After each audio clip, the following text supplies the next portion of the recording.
Um, we have the podium mic. No. And you mixed it all together. It was beautiful. Good morning, everyone. Just a friendly reminder, we're going to get started in 2 minutes. I was like, as long as I get a plate at some point this morning, I can do whatever. Thank you. I was just.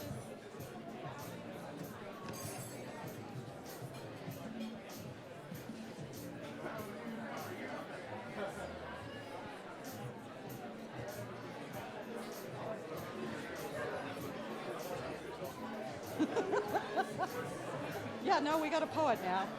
But she just gave everyone 2 minutes rather than introduce the poet, so.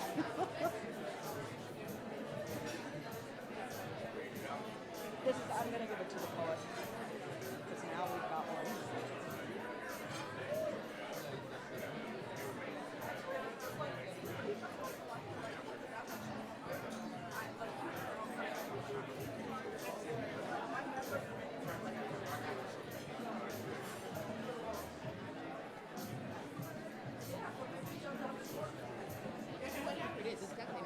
Are you ready? Yeah. Is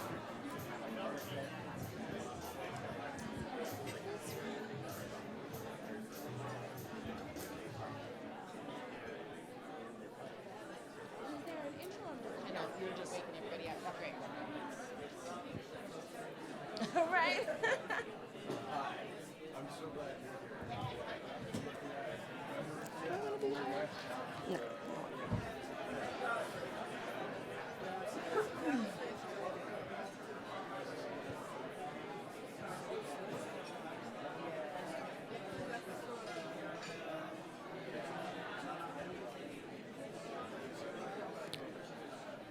Soul, noun, the principle of life, feeling, thoughts, and action in humans regarded as a distinct entity separate from the body and commonly held to be separable in existence from the body.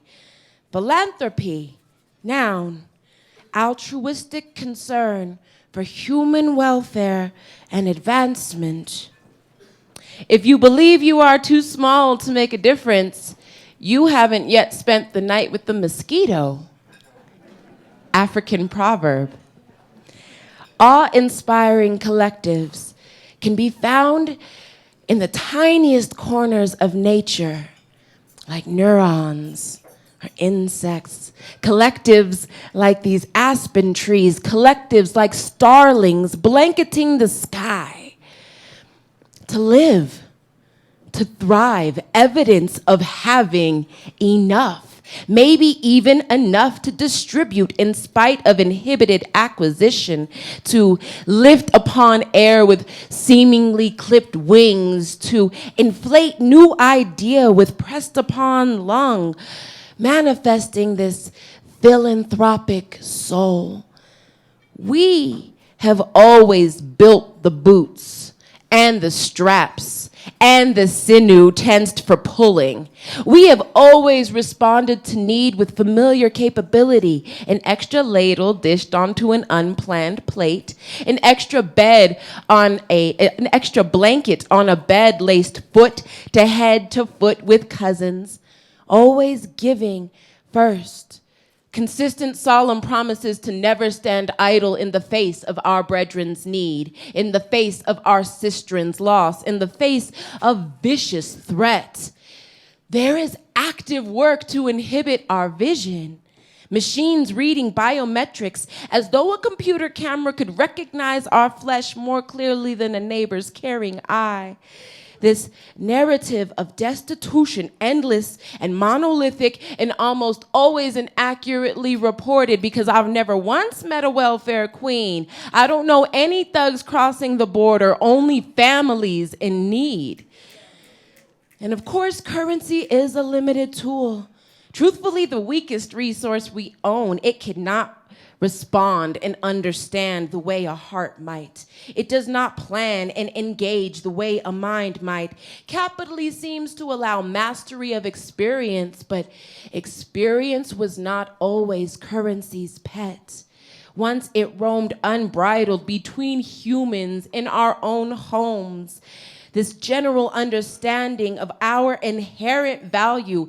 How does humanity's value save itself from the maw of industrial greed? How do we fly free without risking ourselves prey in these schools and swarms and herds and flocks?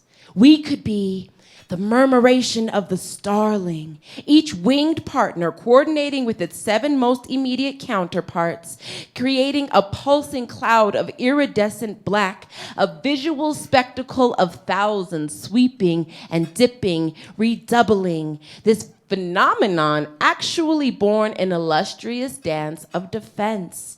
No scientist able to pinpoint how such vast flocks maneuver with complete cohesion, infinite lives spared through responding to neighbors with speed, grace, and accuracy. No single fowl leading the flock, all movements governed collectively, maintaining motion so fluid it makes the blood in our human veins ache and race with wonder. This intimacy with wind currents, this result of countless butterfly effects crashing over each other's inevitability, tidal wave tendencies. We are tipping points, defying gravity, beautiful causation in response to considerable peril, organizing for the sake of survival, not just our capability, our responsibility.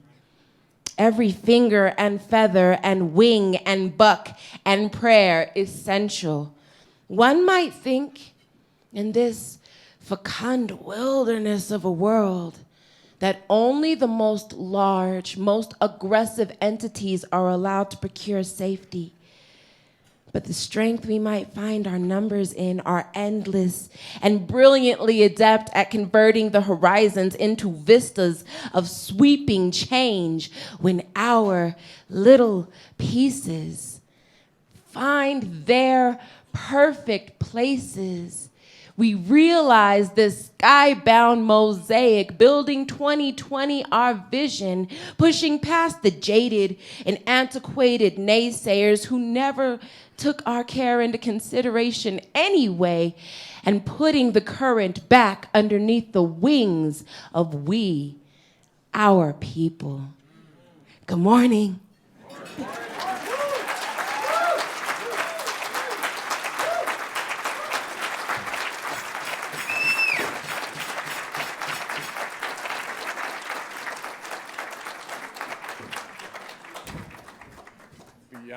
Bianca, thank you. Oh, I'm like Jamil. I'm all heart beating, but I don't quite have the same rhythm as Jamil. Thank you.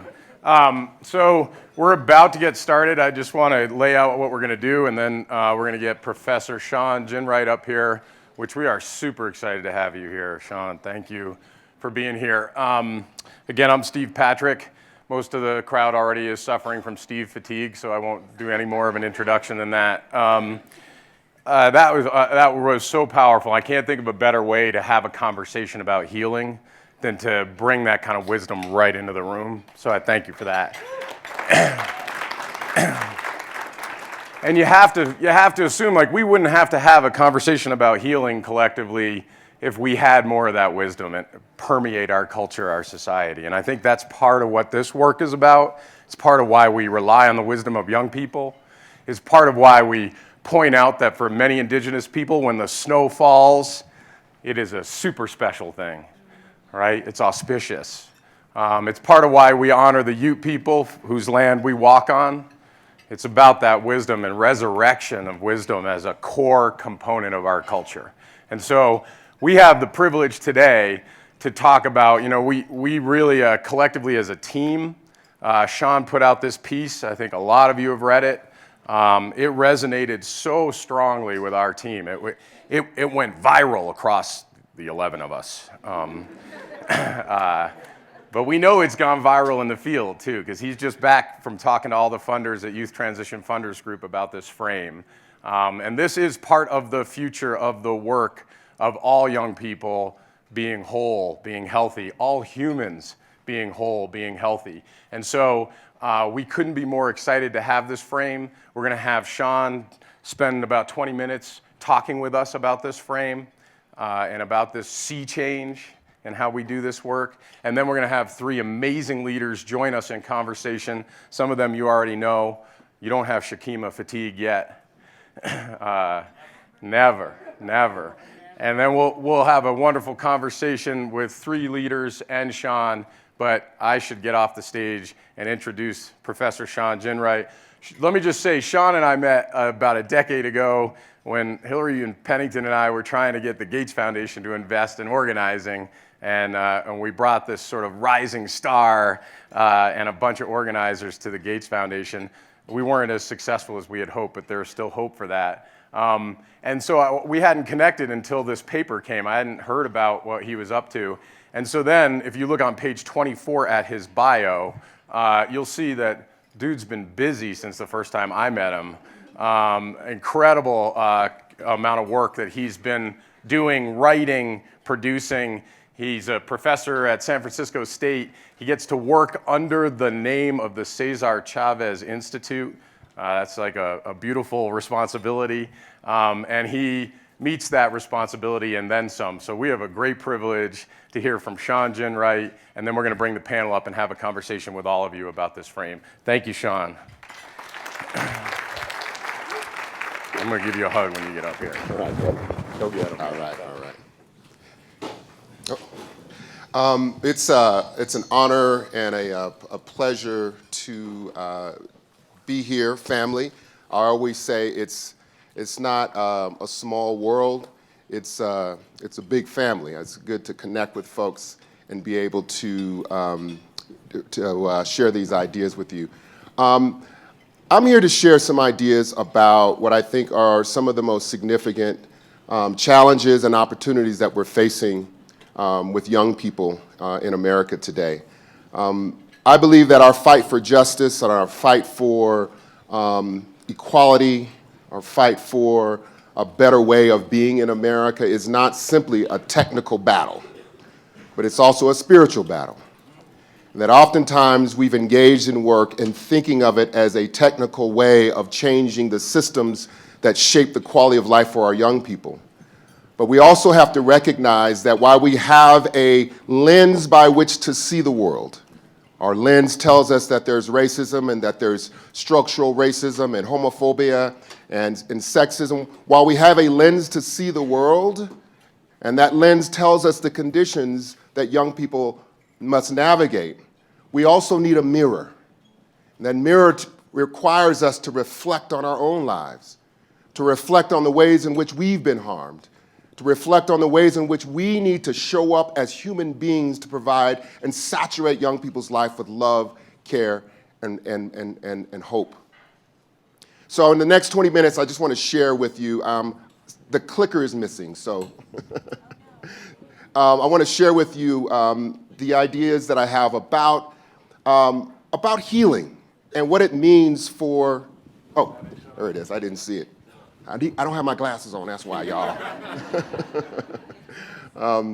So I want to share these ideas about what it really means for healing, and particularly the article about a transition from trauma-informed care to healing-centered engagement, and really what that means for our own lives and for our own work. I like starting with a story. This is a story that happened to me actually about 6 years ago. Some of you may have heard it before, so forgive me if you have. But I was asked to come out to a prison not far from my home. I got an email that said that there are about 10 men in here that have read a prior book that I wrote about black youth in Oakland. And they had been from Oakland, and they were motivated and excited about how I narrated the lives of the young black men that I talk about in the book. And so I debated whether or not I would take that invitation. And so I decided to go ahead and go out to the prison to talk to these men about that book. And so I had prepared my comments. I was prepared to share both the theory and why and how I did the research. And so I went out to the prison. And as I got to the prison, I was met with a correctional officer. And the correctional officer said, Dr. Ginwright, the men are in the cafeteria. They're waiting for you. Just follow the instructions, and the instructions will get you to the cafeteria. So as they opened the gate, the first correctional officer, she said, Dr. Ginwright, follow the yellow line all the way to the end of the corridor. So I looked on the floor, found a yellow line, and I followed it to the end of the corridor where I was met with a door. That door buzzed open, bzz, and I walked through it. And the door shut behind me, boom. There's another correctional officer there. Hey, Dr. Ginwright, we're glad you're here. The men in the cafeteria, find the red line and take the red line all the way down to the end of the corridor. So I found the red line, followed it down to the end of the corridor. That door buzzed open, bzz. I walked through it, and it shut behind me, boom. I was met with another correction officer. You're almost there, Dr. Ginwright. Just follow this blue line all the way to the end of the corridor. You'll be near the cafeteria. I followed that line. I followed it to the end of the long corridor, and the door buzzed open, bzzz, and I walked through the door, and it shut behind me, boom. But something happened inside of me by the time that third door shut. I began to feel the sense of incarceration. I began to feel the sense of enclosure. I began to imagine that the men that I was about to talk to hadn't felt freedom in years. And I began to be really deeply insecure because I had shifted. And what I had prepared to share with them, my theory and my research, I believed was useless at this point. And so as that third door shut, I became increasingly and completely nakedly vulnerable because I was clear that those men, whatever I was going to say to them, could not be about some research. And so as they walked me to the cafeteria, I was shocked at what I saw. I had anticipated 10 men in the cafeteria. As they opened the door, there were 250 men waiting for me in their orange jumpsuits. I was like, damn, y'all. You should have told me. And they were excited to see me, right? And they came up, hey, Dr. Ginwright, we're glad you're here. I remember this brother, his name was Greg. He came up to me. Hey, Dr. Ginwright, my name is Greg. I've been in here since 1989. And my heart sank, man. Another brother, Chris, came up to me. He said, Dr. Ginwright, we're glad you're here, man. We want to hear what you got to say. I've been in here since 1985. And one by one, they came and shared their name and the year they had entered this place. And as they shared their year and their name, I became more and more human. I knew that I couldn't speak to them just about my research. And so as I was ushered up onto the stage, I didn't know what I was going to say, y'all.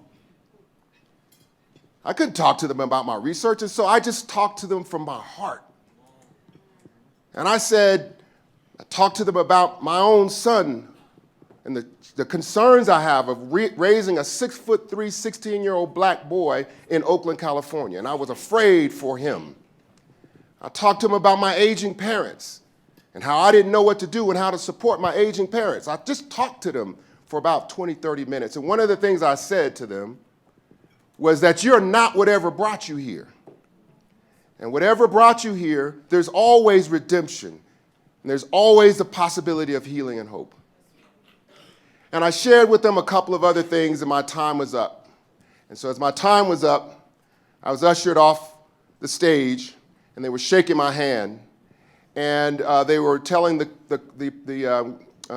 brothers that were incarcerated to go back to their cells. And as I was leaving the auditorium, I heard a big booming voice behind me. Hey, Dr. Ginwright. Actually, he said, hey, Dr. G. That's what my students call me. I turned around. And this is a true story, y'all. This brother must have been 7 feet tall, 400 pounds. He was huge. And so I turned around. I said, what's up, bro? Right? And he said, hey, Dr. G, I want to let you know, bro, that those words you shared really touched me, man. They really had an impact on me. I said, I'm glad they did, man. I'm glad. He said, no, you got to understand, it's hard being in a place like this.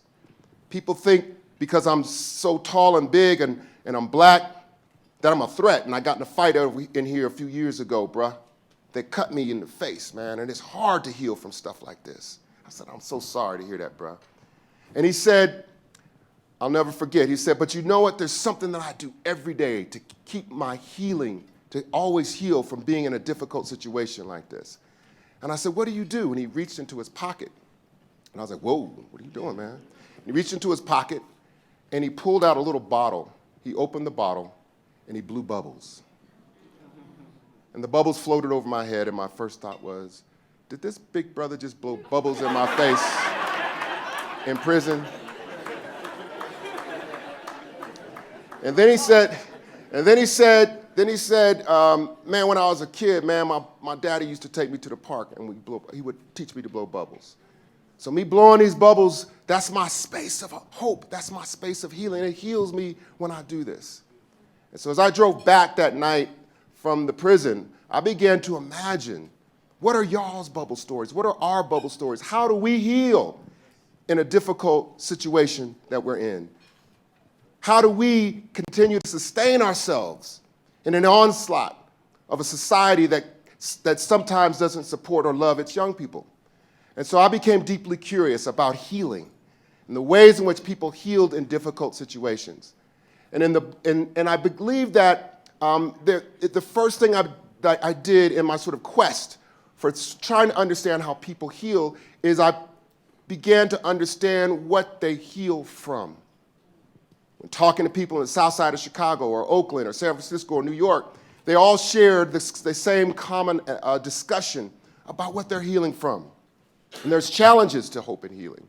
And so in the book, I try to articulate what those challenges are and how people then begin to heal from their exposures to all sorts of challenges that they find in their lives, particularly young people. So the first thing I sort of understood is that people talk about their environments. And the research suggests that in many neighborhoods and schools, that the environments in which we work with young people are toxic. And just like there are physical toxins in a neighborhood, James Gabarino in his research suggests that there are social equivalents to physical toxins. And physical toxins are things like asbestos and lead paint. If you had asbestos and lead paint in your apartment, your home, or your workplace, over time your exposure to that physical toxicity could be lethal. But James Gabarino says that there are social equivalents, things like fear, anxiety, stress, uncertainty, disappointment, shame. All of these things are significant in the lives of young people, but that go undiagnosed. We also know that we are living in an intensely toxic environment. We know that in the summer of 2015 and 16, the onslaught of black boys are being hunted by police officers and the fear of safety. We also know what's happening with immigrant families and children being caged on the border and being dehumanized. That this environment, right? This environment creates a toxicity not only for the young people but for us as well as adults. And that if we're not cognizant about the ways in which toxicity shows up for us, then it's hard for us to identify the toxicity for young people. So what is the result of social toxins then for social conditions on young people, on youth development? How do we sort of understand its impact? This is a framework that I think helps us to sort of think about what social toxicity does and how it shapes our capacity to be more loving and human with young people. This is Mia. Mia is a youth worker. She came into youth work because she deeply loves and cares about young people. But Mia doesn't understand that in her work and love with young people that she's exposed to social toxins. And social toxins are like, if you think about rain clouds, social toxins are like invisible rain clouds. And unlike rain that gets us wet, social toxins get inside of us. They're invisible. They sit there. They're things like shame and fear and anxiety. And when they're there, they influence the capacity for Mia to be more loving and compassionate in her work with young people. So those toxins have an influence on Mia at the interpersonal level, but then Mia also brings those social toxins into her relationships. They have an influence at the interpersonal level. And those social toxins then sometimes find themselves in the very institutions we try to transform.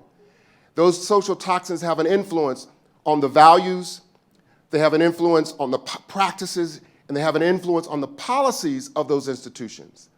The institutions themselves then begins to produce more social toxicity. We see this in schools, we see this in probation departments, we see this over and over again. It becomes a cycle of creating and reproducing social toxins. So our jobs are really to find ways to heal young people from exposure.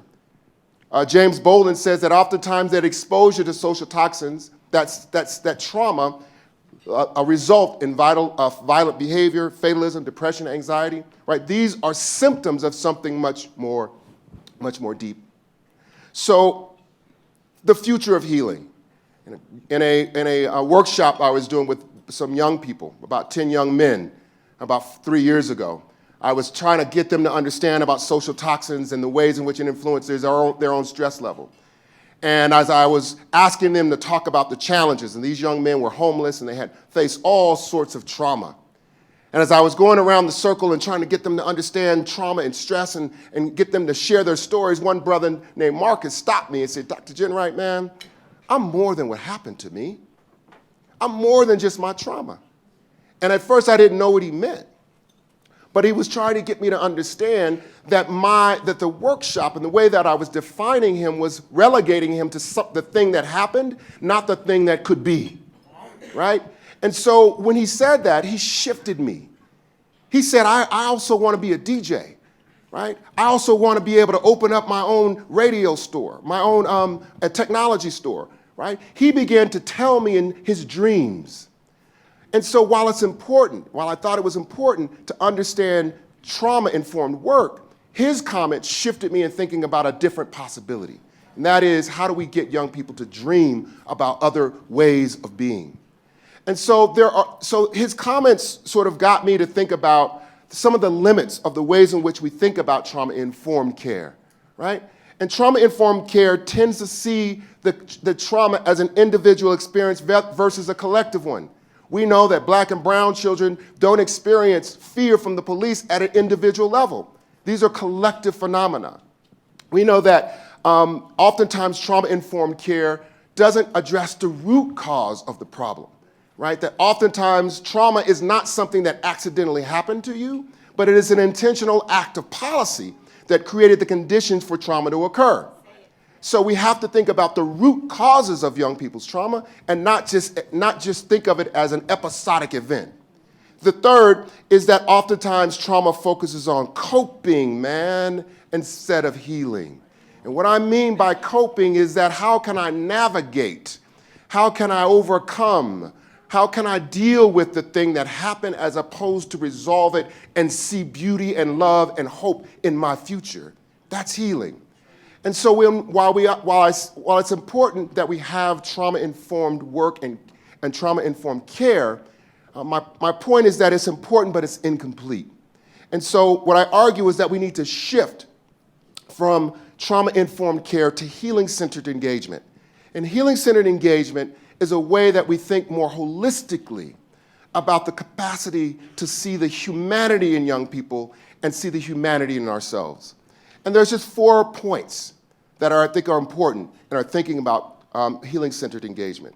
One, that we have to think of healing-centered engagement as explicitly political as opposed to clinical.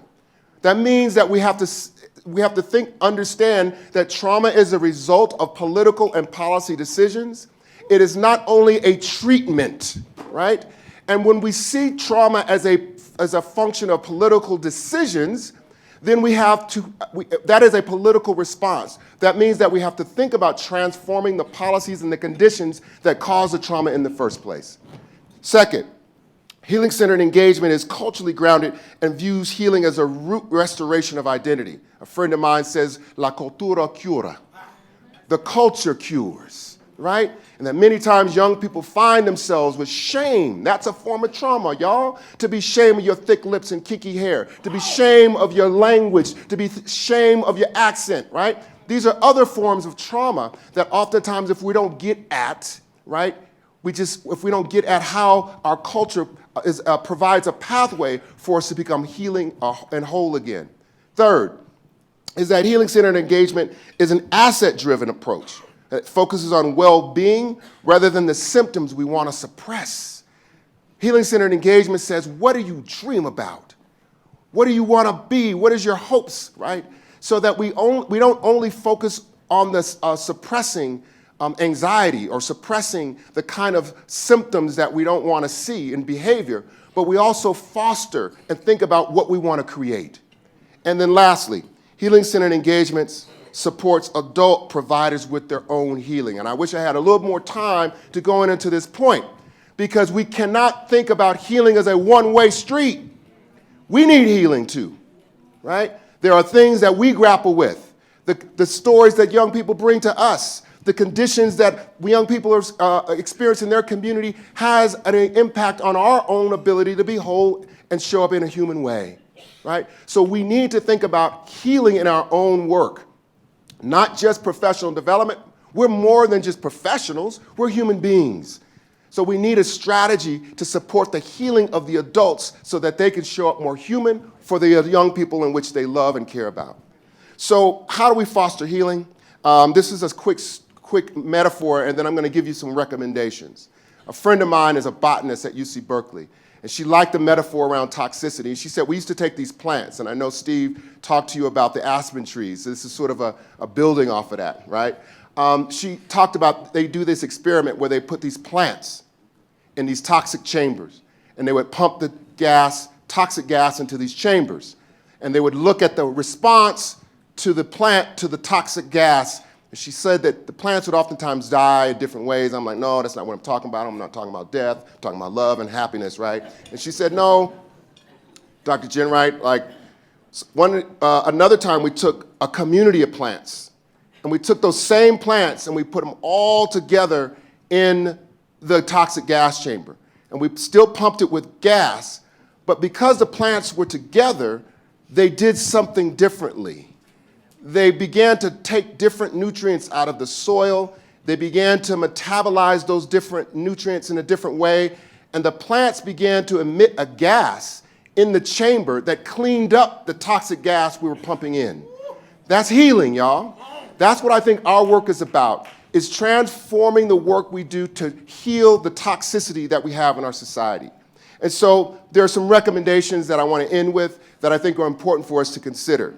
The first is, how do we think about building organizational supports that integrate healing practice into the day-to-day engagement with young people? This is not just youth development, but it's thinking about how do we look at healing in our own practice, but what practices do we engage in on a regular basis that's about our healing? Second, we need to build systems of support to strengthen staff's own social emotional growth and well-being. This seems to say we're shifting our focus from young people. But my point is that we cannot heal young people if we're sick. We cannot heal young people if we're dealing with stuff. So we have to begin to think about building systems of support in schools and youth development programs and organizations that focus on nurturing the adults in a human way. Third, we need to track measures of hope and well-being that moves beyond only academic and youth development outcomes, right? This means is that sometimes there's a tendency for us to measure misery. I'll say it again. We just want to, sometimes we measure misery. We want to measure the ending of what we don't want to see, as opposed to trying to measure what we want, right? Fourth is the healing-centered engagement. We need to create healing-centered opportunities, not trauma-informed. We already covered that. But we also need to create equity-based social-emotional learning strategies in schools and youth development programs. And then lastly, we need to support youth development workers with transformative change over personal development, right? We're not just professionals, but we have to think about transforming our lives. So I want to end with this quote by Michelle Alexander, who in my view is one of the most brilliant minds since W.E.B. Du Bois. And she says, she's a legal scholar, she's written for years, legal brilliance. And then 3 years ago in the New York Times, she said, I'm not writing about law anymore. She says, I'm not going to talk about law anymore because those tools get us only so far. And she says that the problems we face in America are not simply political or policy problems. At its core, America's problems raise profound moral and spiritual questions about who we are, who we aim to become, and what we're willing to do about it now. Thank you very much, Aspen.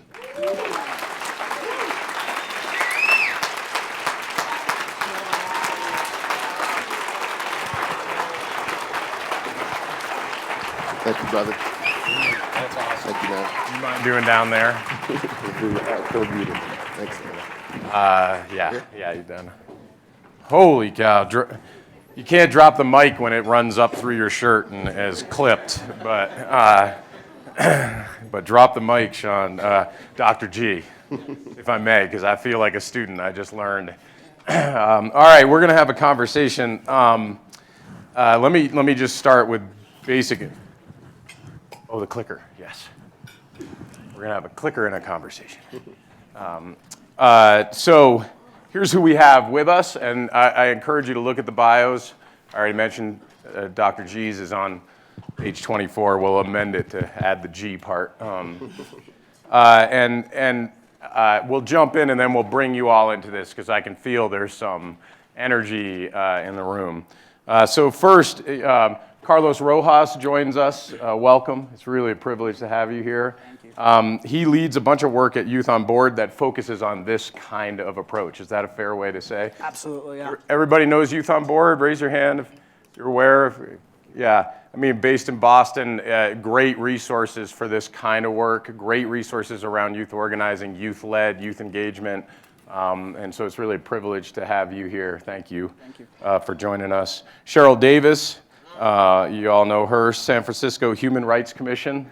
It's great to be with you and good to see you, per usual. Shakima Fulmore Townsend. Good morning. You're familiar with her work in Philly.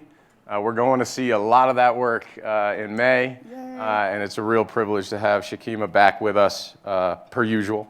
So let's just start with reactions, and maybe Carlos, maybe you want to jump in first, but whoever's moved to respond and connect this to your own work and how this frame fits with what you're doing, maybe even some of how it might shift what you're doing. But let's jump in, and Monique's notes tell me to call on you first, but we can go anywhere we want. You feel like talking? Carlos, you got it. Go ahead. I'm processing so much of what you said. Yesterday, I ran a session that some of you might have been at, where I shared the Youth on Board's action and support model. And I think everything that we did and what I managed to share in an hour and a half, I think mirrors and resonates with what you just laid out in such a significant way. My journey of discovering what healing means was a little different, and I always start with a story about foot pain. I was maybe 15 or 16, and my brother was 8 or 9. And he had this routine almost every night of having foot pain.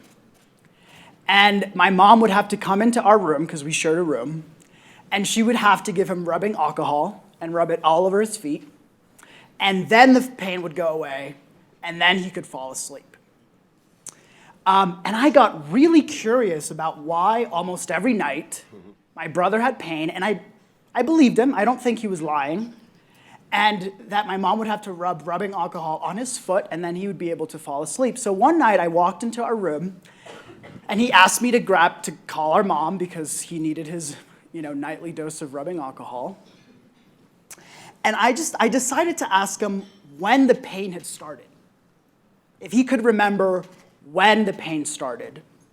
And he thought about it and then remembered that when he was 5, or maybe younger, he had woken up with foot pain, but he was really scared to tell anyone. He didn't wake me up. He didn't wake our mom up. Something, as a 5-year-old boy, told him that he couldn't wake us up because of foot pain. And he said he spent that whole night with foot pain. He couldn't sleep. And I got him to talk about it to the point where I noticed that he started to get really red. When someone's about to cry and their voice starts to sound like this. And I listened to him, and then he said, "Go get the rubbing alcohol." And I said, "Maybe not tonight." And I had never heard the kinds of screams that came out of my brother before that night. He was like, "You're going to kill me! You're killing me!" And he kept crying and crying and raging, and "I need this alcohol! I need this!" And he just kept crying and crying and screaming, and I stayed really close to him, and I listened to him, and I said, "I think you can get over this pain." And he cried for maybe 2 hours. At the end of it, he fell asleep crying. And I'm not lying when I say from that day forward, he never, ever, ever, ever had foot pain again. Wow. Before nighttime. And what I realized that night was that I didn't just get him to cry about the foot pain. I think that what I managed to do was get him to cry about that night as a 5-year-old boy where he wasn't able to wake anyone up because as a boy he felt like he might be troubling us or he couldn't complain about the pain. I got him to cry about a whole night that he spent in bed in pain alone. And he never had foot pain ever again. He never needed it. And I would not have been able to do that if I hadn't learned what I learned at Youth on Board, which is that emotions are okay. Letting your emotions out is okay. Letting your emotions out while people are listening to you intently and with love and warm attention is even better than doing it alone. And that if we do that enough, over and over again, and if we hold people's hands while we look at the darkest things that have happened to us as people, and we let those things out, then we can actually start to heal. And when we heal, what we mean by that is we get our brains back. We get our full intelligence back. We get the ability to think and see the present for what it is and not for what it feels like because of what happened to us when we were very little. And so, Dr. Ginwright, what you laid out is exactly what I experienced as a young person in this program. It resonates so much with me.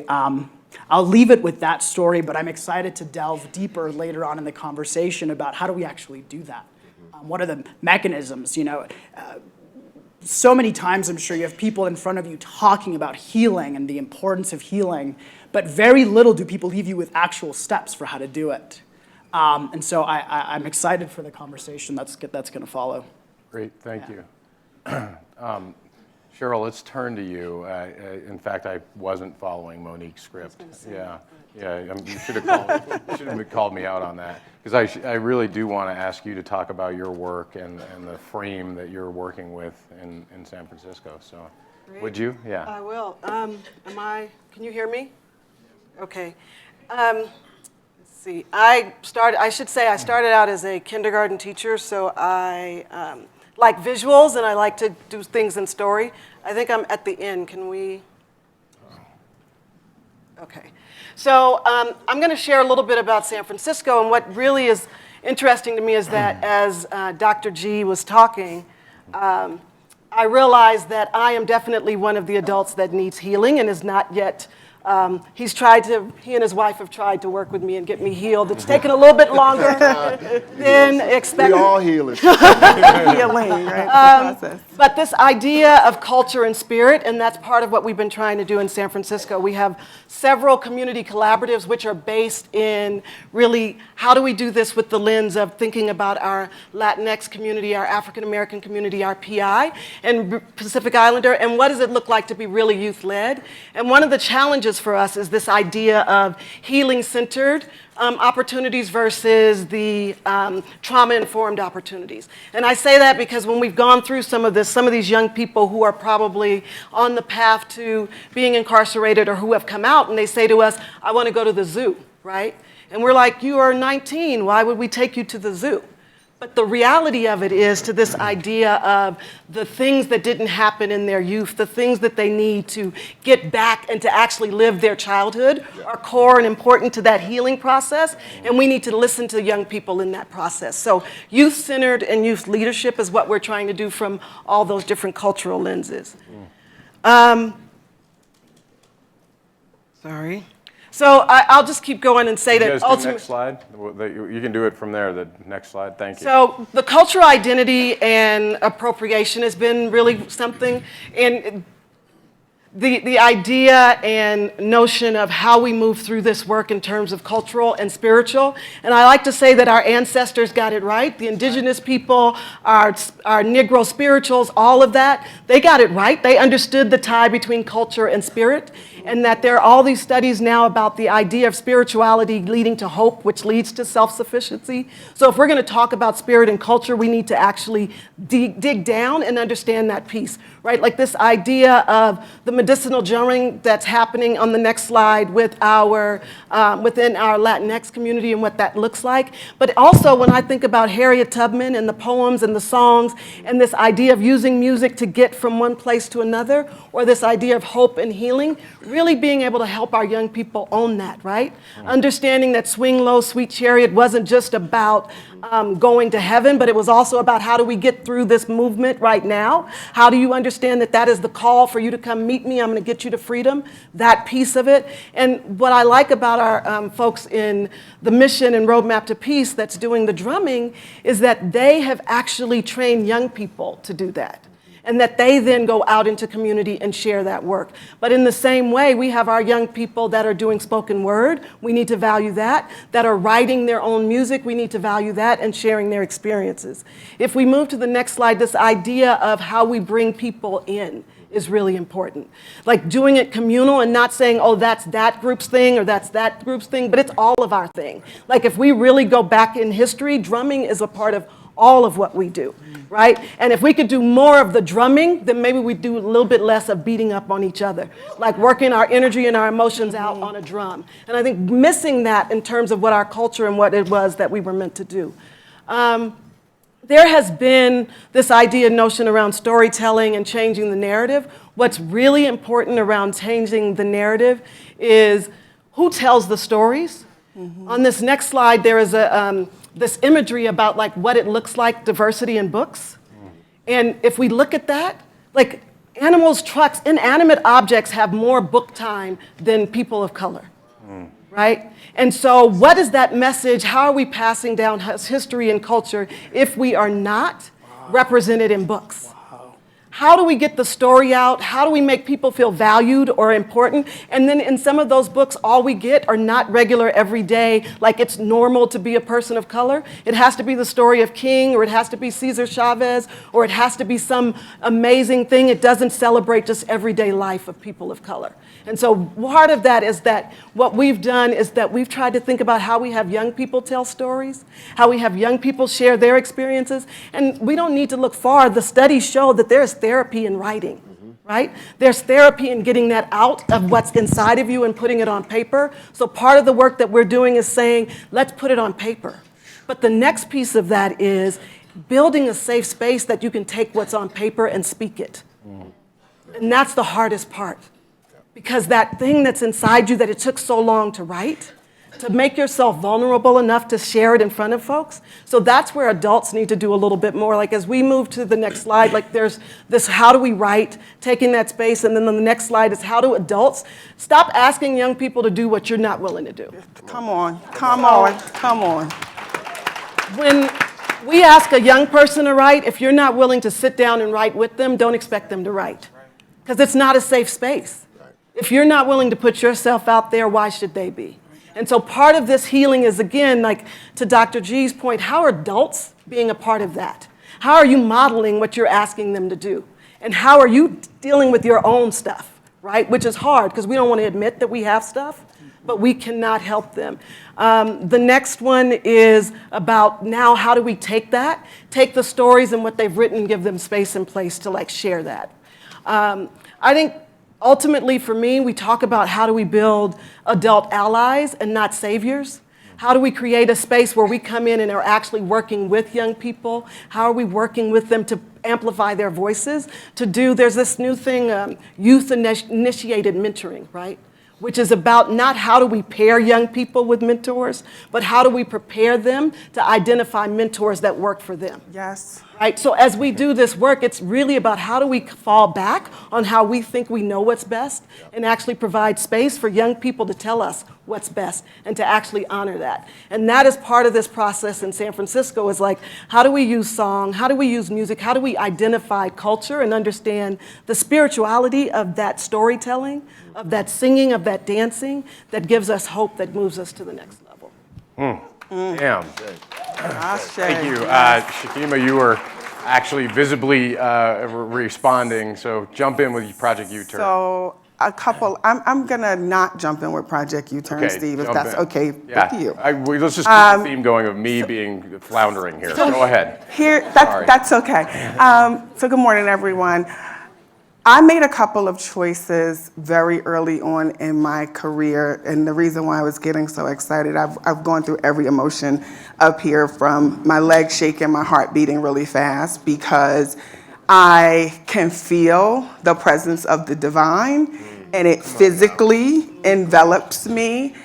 And what I had to discover was that when I own my story, then no one can make me feel shame about my father being in jail, or my life, or me, finding crack vials in the bedroom that I shared with my mother, or spending up until I was 37 when my mom apologized for leaving me with my grandmother, and recognizing that, like, she always thought of herself as a good mother for making a choice to leave me with my grandmother. And I say, thank God she left me with my grandmother. Like, that's my boo. I love her. And I know that every time when I think about this, I have to kind of put her out here. Me and Ronnie, my mom is Veronica. I would not be here if Ronnie was left to her own devices to make sure that there was a Shakima. I made some choices, and so when Dr. G was talking about walk this color line and walk this color line, and every time a door slammed, it kept making me think about this choice to move forward. And some choices that I made as a leader early on when I went into rooms, especially where you're going into cross-systems conversations, where people are super comfortable saying a lot of things that were completely insulting to young people, and they were supposed to be there to help, right? And so I couldn't understand how victimized people were trying to help victims, and they could not really own, and they were being oppressive. And so once, I will tell you, I got in a lot of trouble in my career. I was just too young some people say I was too young to understand, but the truth of the matter is I calculated the cost and I took the risk. So, at the end of the day, I made some choices to do a couple of things. One, I don't tell young people's story. It's not my story to tell. I tell you my story. So when people ask me, what does poverty look like? Hello. I grew up in poverty. I'm also able to look at the first generation of my family outside of poverty when I look at my daughters, right? They have never known an impoverished day of their lives. Some days I threaten to drop them in the projects and just see if they Now we go visit because my grandmother still lives in public housing, so does my mother, right? And so I am the reflection of a cycle breaker. When you choose to, listen, don't get me started, because I think a big challenge that we have is that a lot of adults who are in the business of youth development are cycle breakers, and we don't have supports for cycle breakers because it's lonely. You got to find examples to figure out how to be financially responsible, how to get through your education, and you don't have the examples. I could not ask my mother. I could not ask my aunt. You know why? Because I was the first one going. And then they glorify that. So there's a myth in my family. They think I wear a super cape. Anything they're trying to do, they think I can do it. I'm trying to start a business. Why do you think that I know about that? I'm trying to do this. But because they see me accomplish certain things, that fortitude gives them the impression that anything is possible. So for me, as a leader, I choose, one, to own and tell my own story. That's enough, quite frankly. Number two, I try to use the personal use of self. So I'm not telling you my story to make you feel sorry for me or to glorify me. I only tell my story when it is productive and will move the conversation. Yeah. And so if it's not that, when we released our 2020 vision, I told my story. And my team said, we did not know. It was none of y'all business. We weren't doing that. And then my board asked me, we should take your story on the road. No, we will not. I told that story once, and I won't tell it in that way ever again, because it was useful to evolving our organization and systems. So I think owning your own story, telling why you show up in the work, being willing to be vulnerable. I was walking around a path one day, and I'll tell you my moment of healing. I was walking around a path in my neighborhood one day, and people will think I'm crazy, but we pray to God, and we don't think that that's crazy. But when we talk about God talking back to us, sometimes people think you're crazy. I can hear God say very clearly to me, I gave you the parents that you had so that you could become everything you needed to be. And in that moment, I stopped being angry with my father for not being there. I stopped being frustrated with my mother for not being able to let drugs go earlier on in life, and for essentially what she apologized for, which was abandoning me. And so you have two parents who have abandoned you and left you with, my grandmother. And I was able to stand in the fullness of, I needed those experiences to become and live in the space that I am and to be a champion for young people.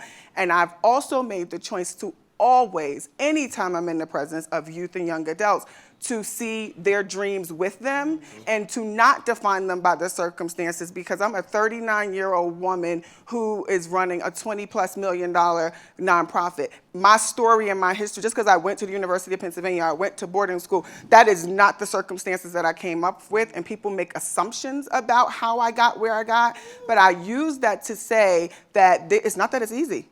It is hard, and I face a lot of challenges on a regular basis, but it is possible. And so whatever dream, I always dreamed of helping other people who looked like me. That was as the simple version of the dream. But your gift will make room for you. And so my gift has taken me before great men, and I tell young people to find your gift, and you'll never work a day in your life.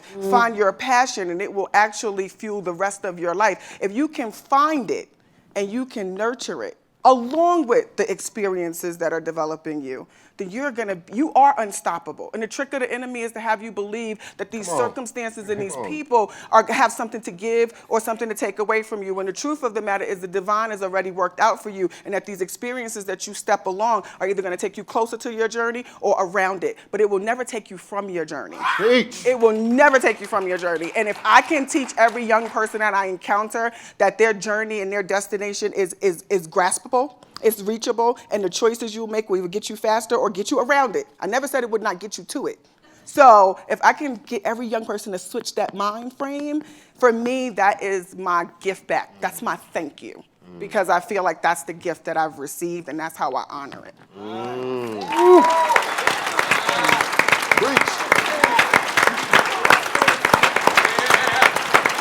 Y'all don't make me cry.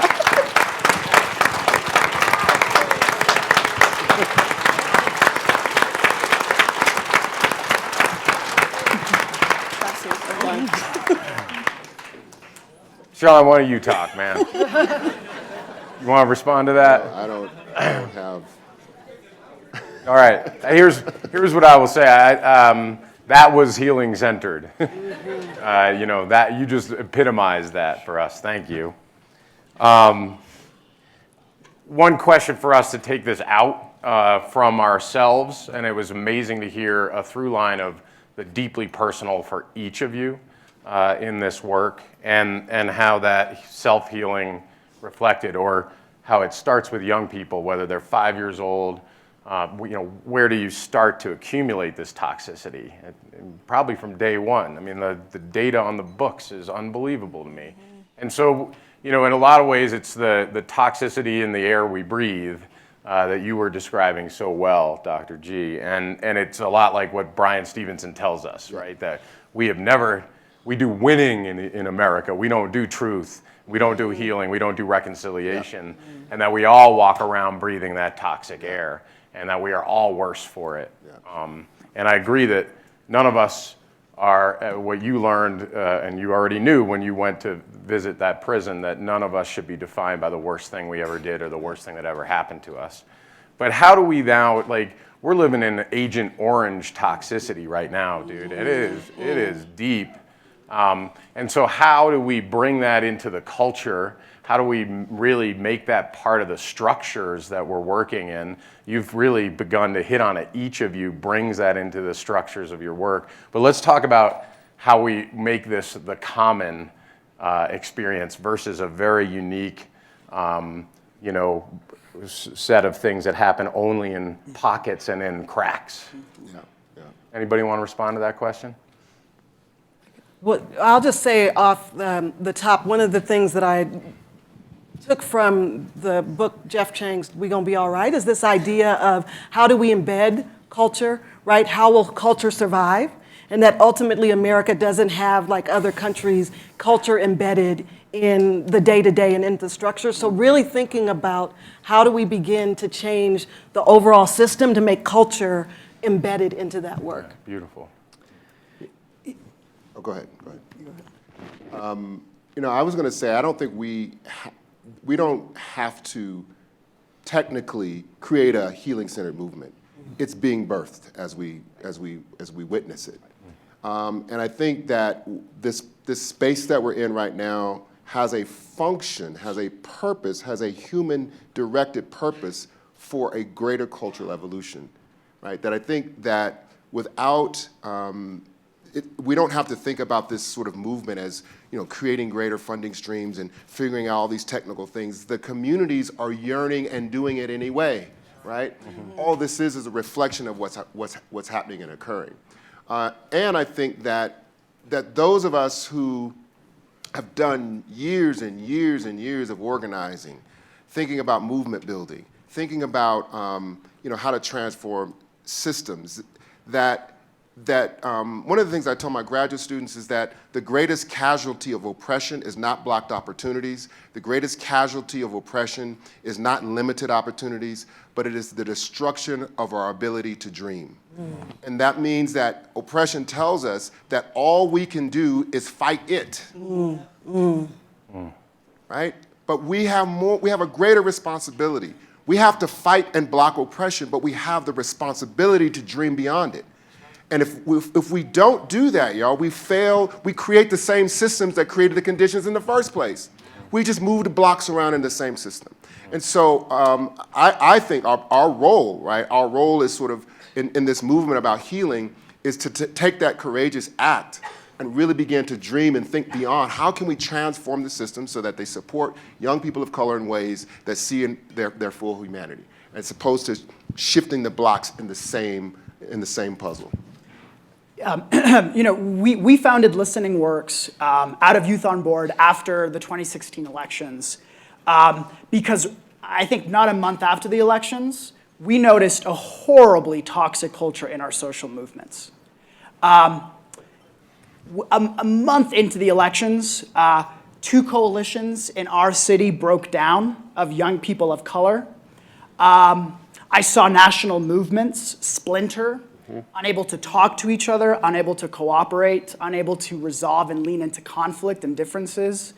And so what we saw was not just a toxic culture out there. What we saw was a toxic culture that was deeply embedded in our social movements. That's right. The movements that are supposed to build a better world.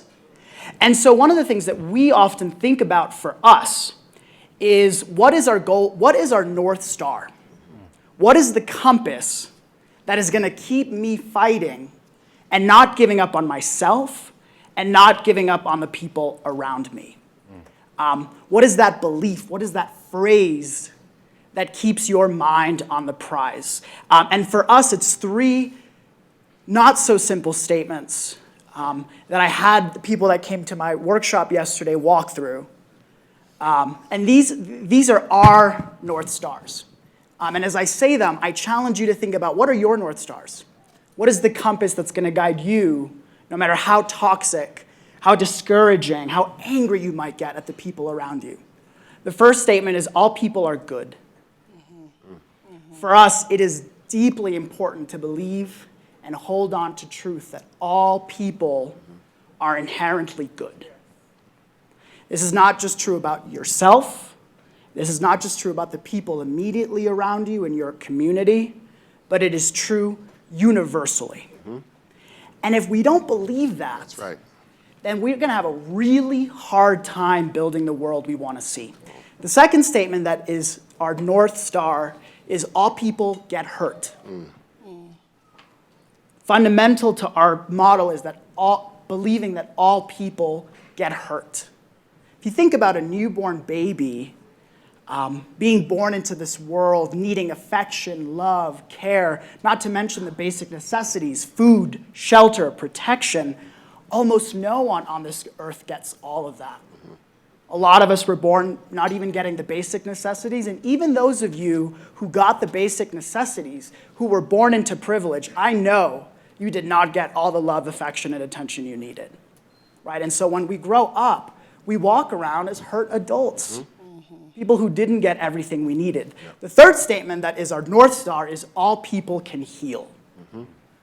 I have to believe that there is the ability in every single person to be able to heal. Now, do you have to want to heal in order to do it? Probably. But every person in this room, and I think every person on this planet, has the ability to heal, to get their brains back from the effects of oppression. So what is your North Star?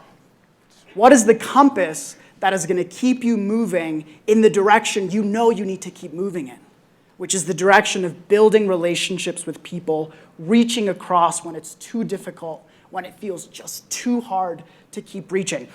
Raise your hand if you unfriended someone on social media because of what they said, instead of maybe asking them out for coffee, getting to know them as a human being, and communicating your thinking in a way that could maybe get through to them. Come on. Right? I mean, I'm guilty of that, right? You sit there and you say, what? Block, delete. Raise your hand if you consider yourself really good at fighting for other people. You're good at connecting them to resources. You're good at changing policies and laws. Keep your hand raised if you're coming home to a messy apartment or house. Keep your hand raised if some of your personal relationships are a little bit in shambles. Raise your hand if you can't get that application done that you know will make your life easier, but you just can't get it done for some reason. This is really the state of most people on the front lines of our social movements. Burnt out, unable to fight for ourselves, and unable to see that this movement and this revolution has to be about us first and foremost if we're going to create a better world. Okay. We got to go to Q&A. I want to give you a chance to respond if you want to, or raise your hand if you want to. You know, for me, it all goes back to this idea and notion. Like, I think in poetry and song, and so as we go through all of this, it's like, what are the tools that we are giving? And I just always go back to Langston Hughes, what happens to a dream deferred? You know, does it dry up like a raisin in the sun, or does it fester like a sore and then run? Does it stink like rotten meat, or crust and sugar over like a syrupy sweet? Maybe it sags like a heavy load, or does it explode? And that tool, in those moments when I'm like, where am I? Like the dream, I feel like it's lost. But to Dr. G's point, just to say it's not lost, it's deferred, and what state am I in, and how am I going to move forward? It's about the tools. I just think, what are we giving people to cope in those moments of despair and hopelessness? Wow. Okay, we actually ran out of time. I know a lot of people have questions. We're going to, we have time for questions, Monique? Okay, we've been given the authority to take. So raise your hand. What we're going to do is take three, ask our panelists to respond to the one that they most want to respond to, and weave in their final comments with the response. This has to have a question mark on the end of it, and it can be a paragraph, but it has to be a short paragraph. Thank you, Michelle. Good morning. I just wanted to thank you. I'm standing here with a very open heart, and I appreciate the capacity of all of you to create this social field that I can feel shared amongst this room, so just wanted to say thank you for that. My question is in response to the comment that was made about the way oppression, sort of the disastrous impact of oppression taking away the capacity of dreaming. And I am thinking about myself having worked and operated primarily within the dream of wanting our public systems and the adults within them to operate fundamentally different. And I am waking up into the reality, the felt reality over the last year, that those very systems were founded on the beliefs that people are not able to organize themselves around healing and around caring for themselves. And so we created these structures that are designed to help people from the outside.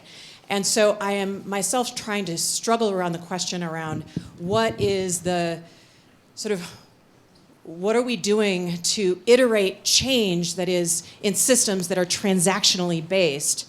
Or do we fundamentally think about change outside of them? And I'm really struggling with that dichotomy. And I can't form the question inside of that, but I'm really interested in your thinking about it. That was a deep and hard and significant question. Thank you, Michelle. So, can we get some easy ones now? Thank you.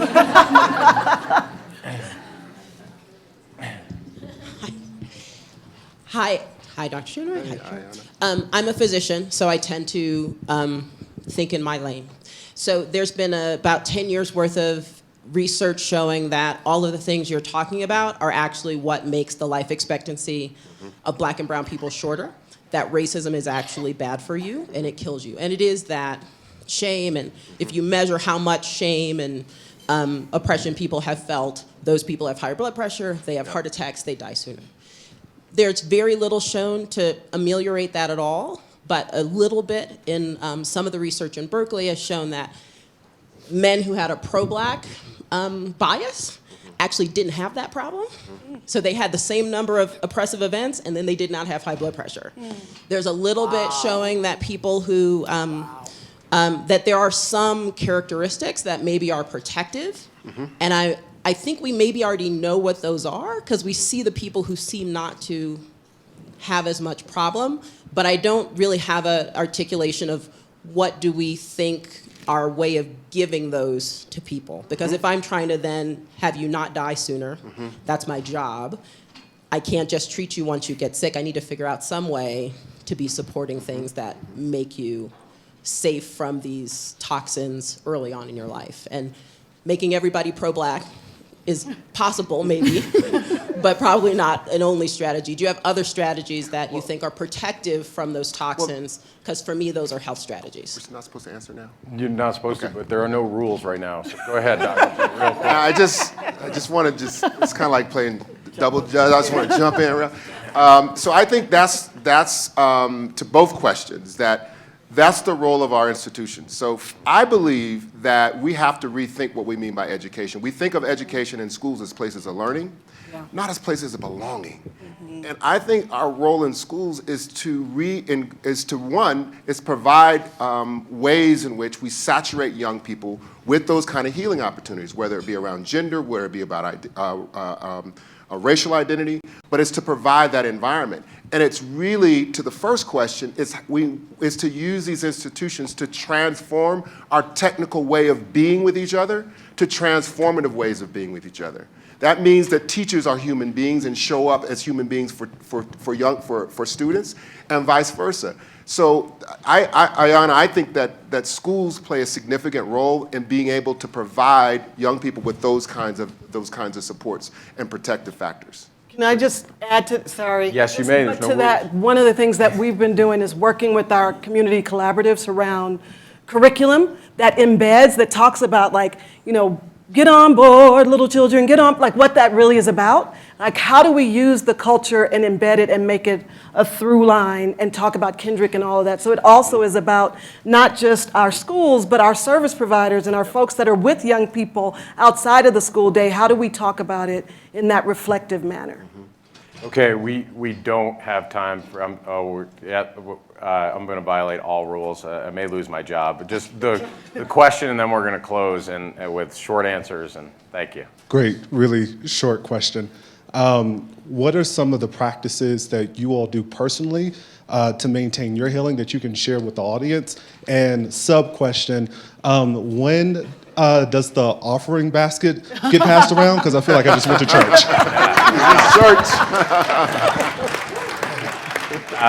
We got plenty of 501c3s direct all around you. Let's go with the quick closing and response, and we'll wrap this up. I have multiple forms of meditation I do every day to prepare me for whatever is to come, from exercise to just silent time? I have three things. One, I had to accept that I was the source of my own crazy, and that was hard for me. Two, say no, and that's it. I'm not saying nothing else after no, so I can have my time back, and I'm not gonna be guilty about saying no. And three, I pray and I work out every day at 5 o'clock in the morning, not because I'm trying to get super skinny, but because there is a council of women at multiple stages that I've experienced, and so I can get everything worked out at my 5 o'clock gym class, from CEO to wife to mom. I take all my problems there, we work out, and in the last 15 minutes, I gather the council, I get the sage advice and move forward. So asking for help would be the last part. That's great. I feel like I'm addressing Michelle's question and also your question at the same time. Sometimes we think these are really complicated things, healing, and actually we can take really simple steps. Creating a culture of appreciation where we shower each other with appreciations outside of our value of the work that we do, but just appreciating people for who they are is a really key and often missing part of our organizing and our organizations and lives. Laughing and playing a lot is a really important component of healing. And then I would say, one of the things we train people on is knowing how to set up listening partnerships. Choose two people in your life that you trust and care about, and tell them that you want to split time with them, that you're going to listen to each other for 10 minutes each, and you're just going to listen, and you're going to work through anything you need to work through, and get in the habit of doing that with people in your life that you care about. And you can bring that easily to your organization as well. And I'll say we have a website, youthonboard.org/listeningworks, where you can get a lot of downloadable resources on really simple, but also then not so simple ways to really bring a culture of healing into wherever you work and even your personal life. So I would say I try to pray and meditate every day. It doesn't happen, but what I do try to do is go to, which this might be inappropriate to say, I try to go to my Black Baptist church on a regular, because it's the one place I can cry and scream and clap and yell, and nobody will think anything is wrong with me. Great. That's right. I started by mentioning that in a lot of land-based, traditional, wisdom-based cultures that snow is auspicious. And so maybe my answer is to the question about wellness is to recognize and acknowledge the beauty in nature and try to carry that inside yourself. And I hope we all will. Wow. I'm going to use one other traditional response and wisdom-based response to this incredible panel, which is, in some cultures, the most you can do to show respect is touch a person's feet. So I just say thank you, thank you, thank you, thank you. Please thank these guys for what they've done. Thank you. Unbelievable. I'm sorry, I got so confused. I know you. Hey, man, thank you. We don't always hug out. See you back here at 1 o'clock for lunch. Thank you.